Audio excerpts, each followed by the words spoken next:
We'll try our best to answer. So tell me, you're a reenactor, German forces, right? Yeah. Now, okay, no, go ahead. Is this, you say Eastern Forces? Yeah, Eastern Volunteer Battalions. So when Germany invaded Russia for Operation Barbarossa, they captured millions of Soviet POWs, ranging from different ethnicities because it is the Soviet Union. There's a lot. So what they did was originally they put them into because they had a lot of manpower since there's a lot of them. They put them into the labor force or made them run ammo to the front lines and all that. But eventually, because of their losses, they had to use them and utilize them as frontline troops or anti-partisan militias, essentially. And then as the war, dragged on, the Germans got pushed away from the Soviet Union. So eventually, most of these volunteer battalions were stationed into Italy and in France. So on Normandy Beach, especially, the majority of those are manned by Eastern Volunteer Battalions. They're Armenians, Georgians, Turks, Turkestan, Russians, sometimes Cossacks, not on the beach but outside in the cities, or in I think near Sherport, I believe. So that's why when the U.S. originally when they got there, they're like, "You're not German, are you?" They're like, "No, not really." Like in Saving Private Ryan, a famous scene is the two guys trying to surrender. They don't speak German; they speak Czech. It's the same concept as this. So what we have here is a tunic. On this side would be the Russian volunteer battalion tunic that would be worn on D-Day. So I believe past 43, they switched regulations. Originally, they had their own standardized insignia, but instead they had to switch over the generic German collar insignia and boards. I don't have them on because I'm wearing it right here. And then they would have the unit arm shield. So it would be like this and that. And for me, I'm wearing a Turkestan Legion. Although in this case, it would be Ost Battalion 627, which is Volga Tatars. So they're comprised of Tatars. They man the American sector, I believe, and like the Ost Battalion, Russian Ost Battalions, most of them were issued Soviet weaponry. Some were also issued German weaponry as well, but it just depends on units. So on the beaches they found Mosin guns, they found PPSH 41s. Yeah. And there was even in one of the museums in Normandy, they have a display of a Cossack saber because outside of the beaches was a Cossack unit, Cossack Regiment 360 that was stationed outside. So that's why over here, although this is not a D-Day tunic, this is a Cossack uniform of the 2nd Siberian Cossack. So they were. Sorry, this is the inside food. So it would be pretty much the same insignia like this. The arm shield would be different. Cossack 360 wore the Russian volunteer arm shield and their own battalion arm shield underneath that. So this would be more used towards Eastern Front, Yugoslavia, and yeah, pretty much those two.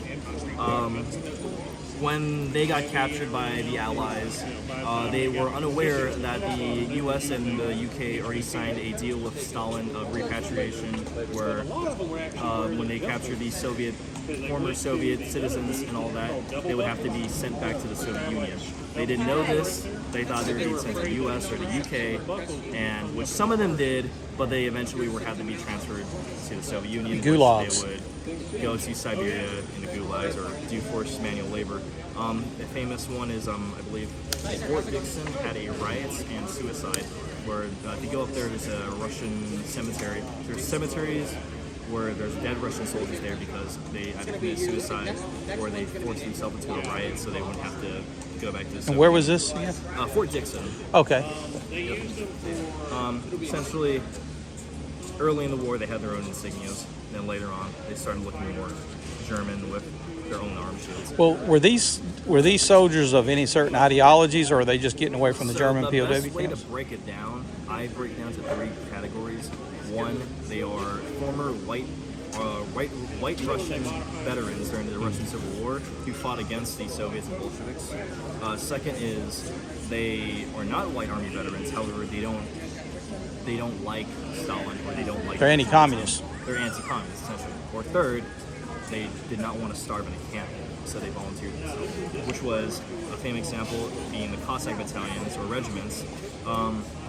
When they were forming these regiments, they would ask, so, which one are you, or Cossacks? Some guys would say, oh, I'm a Cossack and all that. However, some guys would lie and say, I'm a Cossack too. In reality, they're not, they just don't want to starve. Fascinating. It's essentially just a way of survival instincts kick in. I don't want to die here. However, nowadays in Russian history and all that, they were labeled as traitors, which is not, to be honest, not far off, because they did betray their own country. Well, they betrayed the communists. Yeah, they betrayed the communists. However, the Soviets, they see it as you betrayed your nation because you're fighting against us and you're siding with Nazi Germany. Some nations, believe, like Latvia, they still honor those veterans who fought in the Latvian SS legions as heroes, because they say they were actually fighting against communist regime, which pretty sure half were and most were.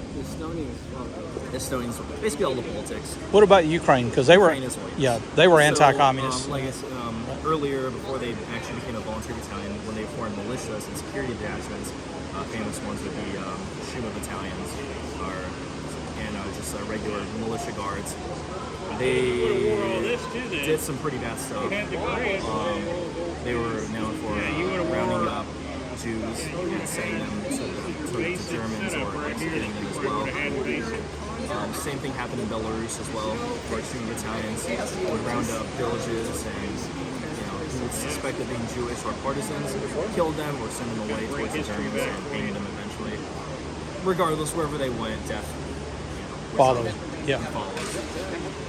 Yeah, so that's why you would see in photos of POWs on Normandy, specifically Ost Battalion 635, you would see a couple guys wearing this, which is called kubanga, the Cossack hat, all huddled up together on Normandy.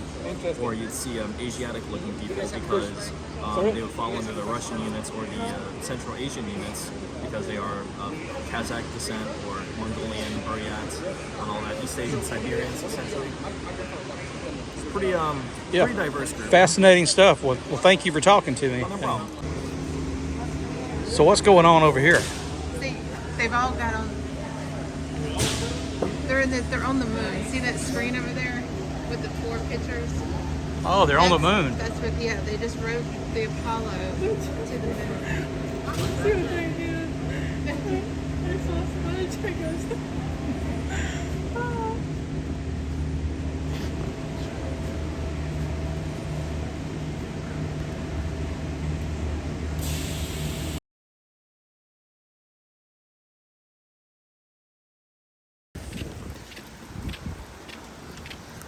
Comes the rain. Yeah. It just adds realism. That's right. Woo!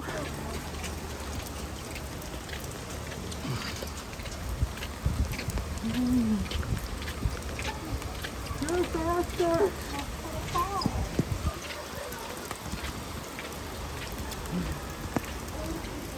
Hurry, youngins. And I would have to be last in line. Hit up in the head, Jay. No food or drinks allowed on the submarine except water.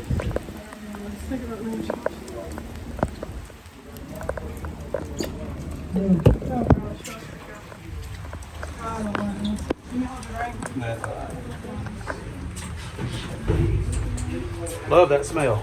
Diesel and oil. Diesel and oil. They should make a cologne with that fragrance. How many did it take to move one? Probably. They're on folders. See that like down there is one. Okay, I see the folders. You know, it'll be a little bit easier, but still, to get 3,200 pounds. How little it is? No, you're not gonna fall.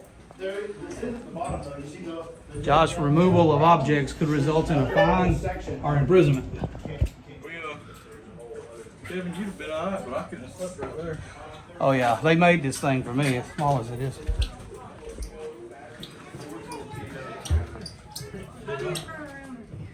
You might be telling him. The exorcist one. He can got everything here he wants.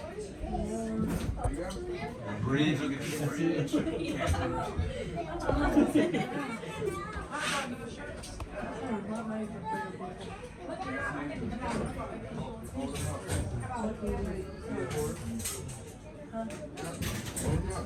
No, no. They always make sure the subs had the best food.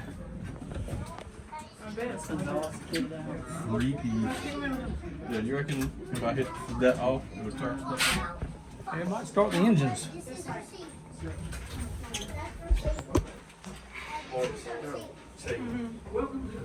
I'm going. You're not getting it. Nope. This is the freeze of a. We're still trying to figure out how I got on mine. Alcohol was involved. Got it open? Hello, gentlemen. How you doing, sir? Fine.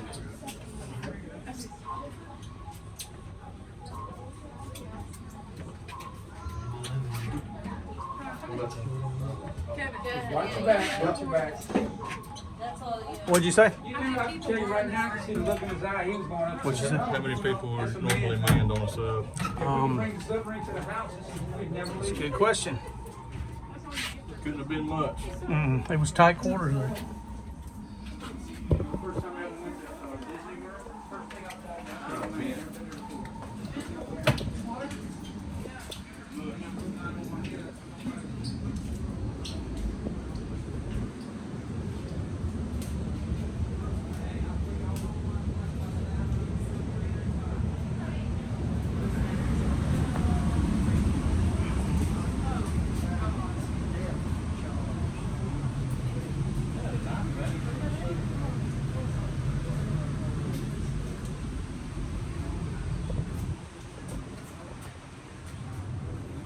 There's their laundry. That's the only laundry they had. Gosh.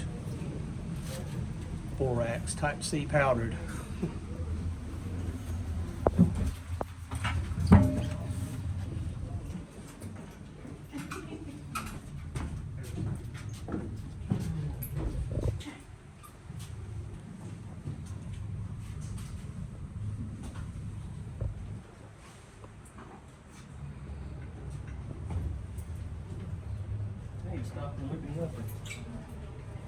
Yeah, they moving.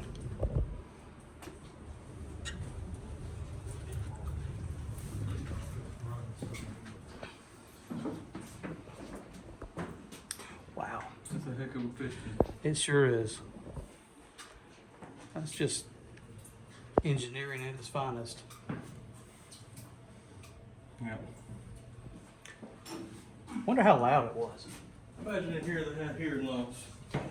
But you know, they had to try to keep it quiet because sonar would have picked them up and They'd kill them. yeah, Kill the engines. Diesel, they just crank them back up. Now coal, they had to kill coal engines. It'd be a different story. yeah, you'd be stuck.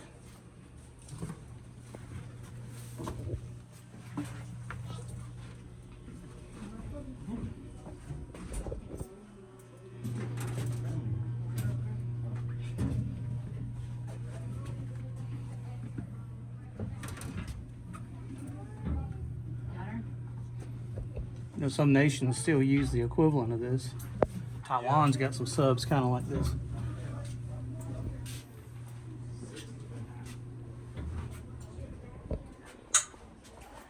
Don't know if I'd want to take a trip on a 80-year-old submarine though.